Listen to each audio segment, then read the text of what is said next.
ଷଷ୍ଠ ସ୍କନ୍ଦ ଊନବିଂଶ ଅଧ୍ୟାୟ ରାଜବାଚ। ଭୋମୁନି ହୁଅ ସାବଧାନ, ଯେ ବ୍ରତ ନାମ ପୁଂସବନ।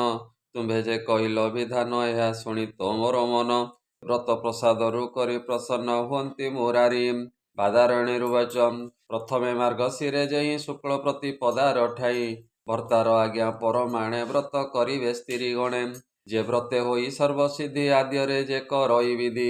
ବ୍ରାହ୍ମଣେ କରିବ ବରଣ, ଶୁଣିବ ମରୁ ତଙ୍କ ଜନ୍ମ। ଶୁଚି ହୋଇଣ କରି ସ୍ନାନ, ଶୁକ୍ଳ ବସନ ପରିଧାନ। ପୂର୍ବ ଦିଗକୁ ମୁଖ କରି, ଚଞ୍ଚଳ ମନ ସ୍ଥିରେ ଧରି। ଲକ୍ଷ୍ମୀ ସହିତେ ଭଗବାନ ପୂଜିବ ହୋଇ ତୋଷ ମନ। ହୋ ନିରାପକ୍ଷ ପୂର୍ଣ୍ଣ କାମ, ନମସ୍ତେ ପ୍ରଭୁ ଆତ୍ମାରାମ। ନମୋ ମହାବିଭୂତେଶ୍ୱର, ସକଳ ସିଦ୍ଧଙ୍କ ଠାକୁର। ଅନନ୍ତ ଗୁଣେ ଯୁକ୍ତ ତୁଇ, ନମସ୍ତେ ପ୍ରଭୁ ଭାବଗ୍ରାହୀ। ଭୋ ଦେବୀ ଗୋବିନ୍ଦ ଘରଣୀ, ଅଶେଷ ଗୁଣେ ସୁଲକ୍ଷଣୀ। ତୁ ଲୋକମାତ ଏ ସୃଷ୍ଟିରେ ପ୍ରସନ୍ନ ହୁଅ ତୁ ମୋହରେ। ନମଇ ତୋହର ଚରଣ, ଜଗତ ଯାହାର ଅଭିୟାଣ। ନମସ୍ତେ ପ୍ରଭୁ ଭାଗବତ, ମହାପୁରୁଷ ଆଦିକୃତ। ମହାବିଭୂତି ପତି ତୁଇ, ମହାବିଭୂତି ଯୁକ୍ତ ହୋଇ। ଅଖିଳ ବ୍ରହ୍ମାଣ୍ଡ ଈଶ୍ୱର, ଗ୍ରହଣ କର ଉପହାର। ହେମନ୍ତ କରି ଆରାଧନ, ପୂଜିବ ଲକ୍ଷ୍ମୀ ଭଗବାନ।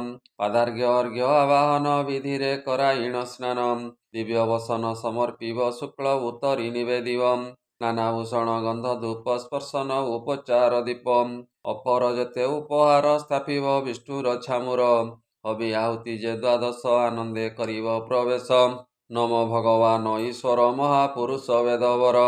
ମହାବିଭୂତି ପତି ତୁଇ, ସ୍ୱାହା ବୋଲି ଅର୍ପିବ ତହିଁ। ହେ ଶ୍ରିୟା ବରଦା ଅଚ୍ୟୁତ, ବରଦା ସର୍ବଦା ଭକତ। ଭକ୍ତିରେ ନିତ୍ୟ ଯେ ପୂଜିବ, ସର୍ବ ସମ୍ପଦ ଯେ ଇଛିବ।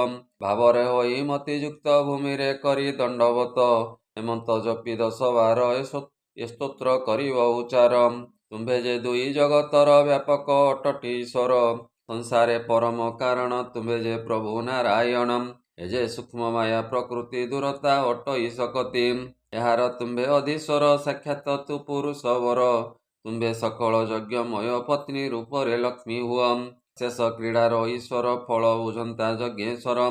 ଗୁଣୀ ବ୍ୟକ୍ତିର ଏ କାରଣ, ଏହାର ଭୋକ୍ତା ଭଗବାନ। ସର୍ବ ଶରୀରେ ଆତ୍ମା ତୁଇ, ଲକ୍ଷ୍ମୀ ଇନ୍ଦ୍ରିୟ ପ୍ରାଣ ହୋଇ। ନାନା ରୂପରେ ଉତ୍ତପତି, ସର୍ବ ଶରୀରେ ତୁମ୍ଭେ ସ୍ଥିତି। ଯେମତେ ତୁମ୍ଭେ ବ୍ରହ୍ମାଣ୍ଡର ବର ଦିଅନ୍ତା ହେ ଈଶ୍ୱର। ତେମନ୍ତ ହୋଇ ଚକ୍ରଧର, ସର୍ବ ମଙ୍ଗଳ ହେଉ ମୋର। ଲକ୍ଷ୍ମୀ ନିବାସ ସେ ପୁରୁଷ, ଏହି ପ୍ରକାରେ କରି ଦୋଷ।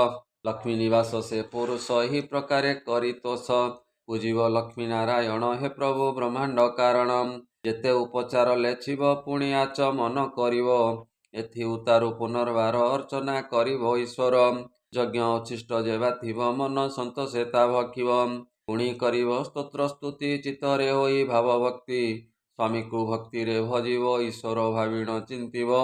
ନାନା ପ୍ରୀତିରେ ବାକ୍ୟ ଭରି, ସ୍ୱାମୀ ତୋଷିବ ନିଜ ନାରୀ। ପତ୍ନୀ ସହିତେ ହୋଇ କରି, ସର୍ବକର୍ମ ସ୍ୱାମୀ ଆଚରି। ଏ ବିଷ୍ଣୁ ବ୍ରତକୁ ଧରିବ, କେବେ ଭଗ୍ନ ନ କରିବ। ଗନ୍ଧମାଲ୍ୟ ମଣି ଭୂଷଣେ, ବ୍ରତେ ତୋଷିବ ବିପ୍ରଗଣେ। ଭକ୍ତି ଭାବରେ କରି ମନ ନିୟମେ ଥାଇ ବ୍ରତୀ ଜନ। ପରମ ଈଶ୍ୱରେ ନମିବ, ସ୍ୱସ୍ଥାନେ ନେଇ ନିବସିବ।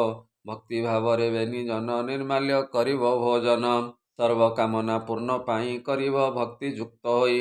ଦ୍ୱାଦଶ ମାସ ଏ ବିଧିରେ, ମଳ ମାସ ମଧ୍ୟବନ୍ତରେ। ତାହାର ଯେଉଁ ପରଦିନ, ବିଧିରେ କରି ଆଚମନ।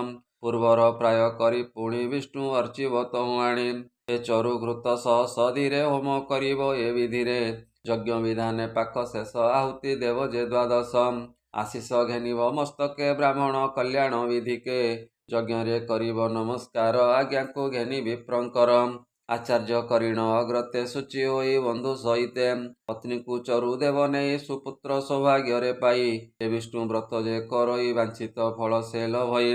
ଯେ ସ୍ତ୍ରୀ ଏ ବ୍ରତ ଆଚରି, ସୌଭାଗ୍ୟ ଏ ଭର୍ତ୍ତା କୁଳେଶ୍ୱରୀ। ଉତ୍ତମ ପୁତ୍ର ସ୍ୱାମୀ ଯଶ, ଏ ସର୍ବ ଲଭଇ ଅକ୍ଲେଶ। ସମସ୍ତ ଲକ୍ଷଣ ଯାହାର, କନ୍ୟା ଲଭଇ ସ୍ୱାମୀ ତାର। ବିଧବା ଅନପତ୍ୟ ଯେହି, ସେ ନାରୀ ନିଷ୍ପାପୀ ହୁଅଇ। ଦୁର୍ଭାଗା ସୁଭାଗା ହୁଅଇ, କୁରୂପୀ ସୁରୂପୀ ଲଭଇ। ମୃତ ବର୍ଷିକା ଯେବା ନାରୀ, ଯେ ଅବିଧବା ଧନେଶ୍ୱରୀ। ସର୍ବ ରୋଗରୁ ମୁକ୍ତ ହୋଇ, ନିର୍ମଳ ହୋଇ ତାର ଦେଇ। ସକଳ କର୍ମର ଅନ୍ତରେ, ଯେ ଏହା ପଢ଼େ ମନ ସ୍ଥିରେ। ପିତୃ ଦେବତା ତୋଷ ହୋଇ, ବାଞ୍ଛିତ ଫଳ ତାରେ ଦେଇ। ହୋମର ପୂର୍ଣ୍ଣ ଯଜ୍ଞ ସାର, ହବି ଭୁଞ୍ଜନ୍ତି ଚକ୍ରଧର। ମରୁତ ଜନ୍ମର ବିଧାନେ, ଶୁଣି ଶରଧା କଲ ମନେ। କ୍ଷୀର ବ୍ରତ ଆଦି କରି, ତୋ ଆଗେ କହିଲୁ ବିସ୍ତାରି। बोलो इ विप्र जगन्नाथ पवन जन्मर चरित श्रीमद्भागवते महापुराणे परमहंस्यां सहितां काशिकां षष्ठस्कन्धे विष्णुव्रते नाम ऊनविंशोऽध्यायः। बोल आनंदे कवार हरि हरि बोल।